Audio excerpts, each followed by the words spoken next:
Hello guys, आज हम पढ़ेंगे मॉडर्न हिस्ट्री और मॉडर्न हिस्ट्री में हम टॉपिक पढ़ेंगे क्रिप्स मिशन 1942 और भारत छोड़ो आंदोलन। इससे पहले देखिएगा अपना फैक्चुअल क्वेश्चन। तो देखिए, इंडिया और ब्रिटेन के बीच जो नेवी एक्सरसाइज होती है उसका नाम क्या है? उसका नाम है कोंकण। तो देखेंगे क्रिप्स मिशन क्या था। तो देखिए, क्या उस वक्त क्या था ना, सेकेंड वर्ल्ड वॉर की स्थिति थी। ठीक है, और मित्र राष्ट्र जो थे उनकी थोड़ी सी स्थिति खराब होने लगी थी।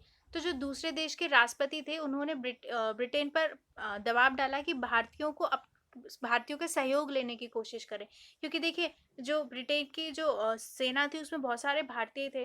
तो द्वितीय विश्व युद्ध में जब मित्र राष्ट्रों की स्थिति बिगड़ने लगी तब संयुक्त राज्य अमेरिका के राष्ट्रपति रूजवेल्ट, चीनी राष्ट्रपति चांग काई शेक तथा ब्रिटेन की लेबर पार्टी के कई नेताओं ने ब्रिटिश प्रधानमंत्री चर्चिल पर इस बात के लिए दबाव डालना शुरू किया कि युद्ध में भारतीयों का सहयोग प्राप्त करने की दिशा में प्रयास करें। तो उन्होंने कहा कि आप भारतीयों का सहयोग लेने की कोशिश करें, कहीं हमारे विरोधी ना हो जाए।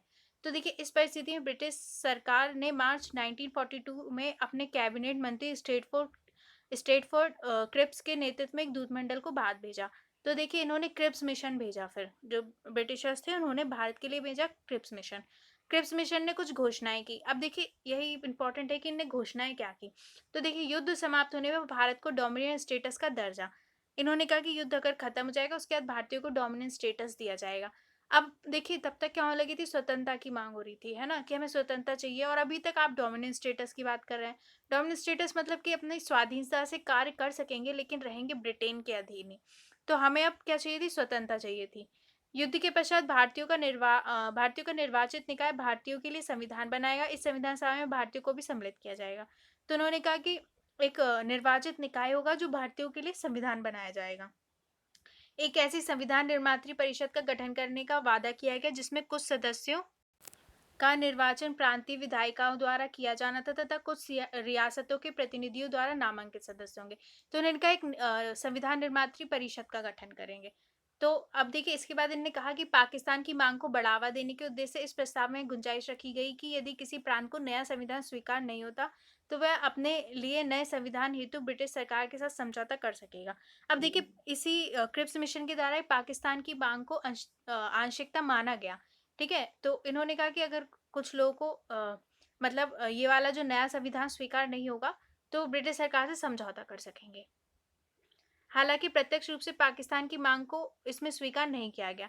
इन्हें प्रत्यक्ष रूप से स्वीकार नहीं किया, लेकिन सांप्रदायिक तो इन्हें बढ़ानी थी, तो इसलिए इन्होंने आंशिक रूप से इसे स्वीकार किया। कांग्रेस और मुस्लिम लीग दोनों ने इस प्रस्ताव का विरोध किया। गांधी जी ने इसे पोस्ट डेटेड चेक कहा। क्यों कहा पोस्ट डेटेड चेक? आप अभी तक डोमिनेंट स्टेटस दे रहे हैं जो कि हमें चाहिए ही नहीं है, तो इसका विरोध किया। भारत छोड़ो आंदोलन, ठीक है, इसके बाद क्या छिड़ गया, भारत छोड़ो आंदोलन। तो क्रिप्स मिशन की असफलता ने भारतीय जनमानस की मनस्थिति को झकझोरने का कार्य किया। हालांकि फांसीवादी विरोधी शक्तियों के साथ भारतीयों की पूरी सहानुभूति थी, लेकिन युद्ध के दौरान बढ़ती कीमतों और वस्तुओं की कमी ने यहाँ की जनता को भी असंतुष्ट कर दिया। तो देखिए क्या हुआ ना, एक तो क्रिप्स मिशन जो भेजा वो भारतीयों को पसंद नहीं आया। इसके बाद क्या है, जो फांसीवादी विरोधी शक्तियों के साथ मतलब भारतीयों की सहानुभूति थी कि मतलब फांसीवाद को तो बढ़ावा नहीं देना है, लेकिन युद्ध युद्ध के दौरान क्या होता है, बहुत ज़्यादा संसाधन खर्च होते हैं, तो कीमतें और वस्तुओं की कमी हो जाती है, कीमतें बढ़ जाती हैं। तो क्या है, इससे भारतीय जनता और असंतुष्ट हो गई। जो वो लोग पहले से ही गरीब थे वो और ज़्यादा इस झेलने लगे गरीबी। तो देखिए, 14 जुलाई 1942 को वर्धा में आयोजित कांग्रेस कार्यकारिणी कार्य समिति की बैठक में भारतीय स्वाधीनता संबंधी मांग को मनवाने के लिए भारत छोड़ो आंदोलन का प्रस्ताव पारित किया गया। ठीक है, 7 अगस्त 1942 को बम्बई के ग्वालियर टैंक के मैदान में कांग्रेस का अधिवेशन आयोजित किया गया, जिसकी अध्यक्षता मौलाना अबुल कलाम आजाद कर रहे थे। तो देखिए, ये याद रखना है आपको कि बम्बई के ग्वालियर टैंक के मैदान में कांग्रेस का अधिवेशन आयोजित हुआ था। ठीक है, इस अधिवेशन में कांग्रेस के वर्धा प्रस्ताव की पुष्टि कर दी गई तथा 8 अगस्त को भारत छोड़ो आंदोलन के प्रस्ताव को पास कर दिया गया। तो 8 अगस्त को क्या हुआ कि जो भारत छोड़ो आंदोलन था उसका प्रस्ताव पास हो गया। गांधी जी के सॉरी गांधी जी के नेतृत्व में एक अहिंसक जनसंघर्ष चलाने का निर्णय लिया गया। तो गांधी जी कैसा आंदोलन चलाते थे कि अहिंसक होना चाहिए। ठीक है, तो इसलिए अहिंसक जनसंघर्ष चलाने का निर्णय लिया गया। बम्बई के ग्वालियर टैंक में आयोजित ऐतिहासिक सभा में गांधी जी ने अपने भाषण में दिए गए विभिन्न वर्गों को साफ साफ निर्देश दिए। तो देखिए, इसमें गांधी जी ने सब लोगों को निर्देश दिए थे कि आपको क्या कार्य करना है। तो देखिए, सरकारी कर्मचारी नौकरी ना छोड़े परंतु कांग्रेस के प्रति अपनी निष्ठा की घोषणा कर दें। तो देखिए पहले तो सब लोगों ने त्याग किया था नौकरियों वगैरह का। अब इधर कहा गया कि सरकारी नौकरी ना छोड़ें, लेकिन कांग्रेस के प्रति अपनी निष्ठा की घोषणा कर दें। सैनिक अपने देशवासियों पर गोली चलाने से इनकार कर दें। राजा महाराजा अपनी जनता की संप्रभुता स्वीकार करें तथा उन रियासतों में निवास करने वाली जनता स्वयं को भारतीय राष्ट्र का अंग घोषित कर दें। तो देखिए ये इंपॉर्टेंट है कि गांधी जी ने क्या क्या निर्देश दिए थे। ठीक है। अब देखिए किसानों से कहा गया है कि जिसमें साहस हो तथा जो अपना सब कुछ दांव पर लगाने के लिए तैयार हो, उन्हें मालगुजारी देने से इनकार कर देना चाहिए। किसानों से कहा कि अगर आप कर सकते हैं तो मालगुजारी आप ना दें।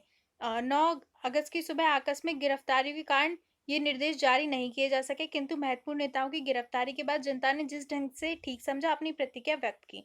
तो देखिए ऑपरेशन जीरो आर के तहत क्या किया गया, पहले ही सारे नेताओं को जो है गिरफ्तार कर लिया गया ताकि आंदोलन ना बढ़ पाए। तो गांधी जी को गिरफ्तार कर आगा खां पैलेस में रखा गया। जवाहरलाल नेहरू, गोविंद बल्लभ पंत, जेपी कृपलानी, पट्टाभी, सितार मैया आदि को गिरफ्तार कर अहमदनगर में कैद कर लिया गया। ठीक है। राजेंद्र सबको अलग अलग रखा गया जेल में। कांग्रेस प्रसाद को sorry I am so sorry Rajendra Prasad को पटना तथा जयप्रकाश नारायण को हजारीबाग की सेंट्रल जेल में रखा गया। बाद में जयप्रकाश नारायण ने जेल से फरार होकर नेपाल में आजाद दस्ते का गठन किया तथा भूमिगत होकर आंदोलन चलाते रहे। देखिए ये जो इन्फो है ये आपको ना बार बार रिवीजन करके याद करनी पड़ेगी। इसमें समझाने वाला ऐसा कुछ पार्ट नहीं होता है, जहाँ होता है वह मैं आपको समझाती हूँ। तो देखिए सबको अलग अलग रखा गया। अ, इसके बाद जो जयप्रकाश नारायण थे वो जेल से फरार हो गए। ठीक है। और नेपाल में आजाद दस्ते का गठन किया और बाद में क्या है भूमिगत आंदोलन चलाया उन्होंने। पूरे देश के कारखानों, कॉलेजों, स्कूलों में हड़ताल प्रदर्शन किया गया।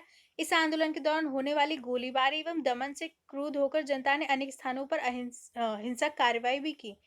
तो देखिए आप जैसे आप आंदोलन पढ़ेंगे ना तो आपको सारे सिमिलर लगेंगे, लेकिन आप एक काम करिए, जो बड़े आंदोलन है, असहयोग आंदोलन, ठीक है, भारत छोड़ो आंदोलन, तो सविनय अवज्ञा आंदोलन, तो आप इनमें जो अंतर है वो लिख लीजिए एक पेज पे। ठीक है। कुछ ना कुछ इनमें अंतर आएगा। तो इस तरीके से क्या है आप आराम से कि मतलब कौन से लोग इसमें शामिल थे आंदोलन में, ठीक है, क्या कार्रवाई की गई, तो आप अंतर के साथ इनको ज़्यादा अच्छे से याद कर सकेंगे। तो देखिए क्या हुआ कि पूरे कारखानों, स्कूलों, कॉलेजों में हड़ताल की गई। इन आंदोलन के दौरान क्या हुआ, जनता ने हिंसक कार्रवाई भी की। ब्रिटिश दमन के बढ़ने के साथ ही आंदोलन भूमिगत रूप से चलने लगा। जयप्रकाश नारायण, राम मनोहर लोहिया, अच्युत पटवर्धन, अरुणा, आसफ अली, सुचेता कृपलानी, छोटू भाई पुराणिक, बीजू पटनायक, आरपी गोयनका आदि नेताओं ने भूमिगत रहते हुए आंदोलन की बागडोर संभाली। तो देखिए भूमिगत आंदोलन हुए। इस आंदोलन के दौरान गिरफ्तारी से बचे नेताओं ने भूमिगत कांग्रेस रेडियो का संचालन बम्बई एवं नासिक से किया। इनके प्रसारणों को मद्रास तक सुना जा सकता था। तो देखिए जो नेता थे उन्होंने क्या किया, भूमिगत रूप से रेडियो चलाते थे वो। ठीक है। बम्बई और नासिक से। राम मनोहर लोहिया नियमित रूप से रेडियो पर बोलते थे। गुप्त रेडियो संचालन से जुड़े अन्य नेता थे वीपी खाकर, उषा मेहता, नरीमन और ब्रभान। ठीक है। तो ये लोग क्या करते थे, गुप्त रूप से रेडियो का संचालन करते थे और आंदोलन के बारे में लोगों को बताते। भारत छोड़ो आंदोलन के दौरान देश में कुछ हिस्सों में समानांतर सरकार की स्थापना हुई। चित्तू पांडे के नेतृत्व में बलिया में समानांतर सरकार की स्थापना की गई। अब देखिए क्या किया गया ना कि इस आंदोलन में बड़े बड़े नेताओं को पहले ही गिरफ्तार कर लिया गया, तो लोगों ने खुद से कार्यवाही करी। तो बहुत जगह क्या है, समानांतर सरकारें बनाई गई। ये इस आंदोलन में इंपॉर्टेंट है कि कई जगह समानांतर सरकारें बनी, जैसे जो चित्तू पांडे के नेतृत्व में बलिया में समानांतर सरकार की स्थापना की गई। अब ऐसा आपको याद रखना है कि कहाँ किसने समानांतर सरकार की स्थापना की थी। ठीक है। बंगाल के मिदनापुर जिले के तामलुक नामक स्थान पर 17 दिसंबर 1942 को जातीय सरकार की स्थापना की गई। तो देखिए बंगाल के मिदनापुर जिले में जातीय सरकार की स्थापना की गई। इसका अस्तित्व सितंबर 1944 तक रहा। इस दौरान इस क्षेत्र में गांधीवादी रचनात्मक कार्यों को बढ़ावा दिया गया। तो देखिए तामलुक की जातीय सरकार ने बड़े पैमाने पर राहत कार्य चलाए, स्कूलों को अनुदान दिए तथा एक सशस्त्र विद्युत वाहिनी का गठन किया। तो देखिए इन कौन सी सरकारें बनी और उन्होंने क्या कार्य किया। तो तामलुक में जो जातीय सरकार बनी थी, इसने क्या किया, स्कूलों को अनुदान दिए, एक सशस्त्र विद्युत वाहिनी का गठन किया। सतारा सतारा की समानांतर सरकार सबसे लंबे समय तक चली। तो जो सतारा में समानांतर सरकार थी वो सबसे लंबे समय तक चली। वाईवी चावान एवं नाना पाटिल यहाँ के महत्वपूर्ण नेता थे। ठीक है। इन नेताओं का अच्युत पटवर्धन तथा अन्य भूमिगत नेताओं के साथ भी संपर्क था। इस क्षेत्र में जन आंदोलन, जन अदालतें लगाई गई, शराबबंदी लागू कर दी गई, गांधी विवाहों का आयोजन किया गया जिसमें अछूतों को भी आमंत्रित किया जाता था। तो इन्होंने कुछ रचनात्मक कार्य किए, जैसे जन अदालत लगाना, शराबबंदी को लागू करना, गांधी विवाह का आयोजन, मतलब ज़्यादा लेन-देन से नहीं, सिंपल विवाह। सतारा की सरकार 1945 तक कायम रही, सबसे लंबे समय तक रही।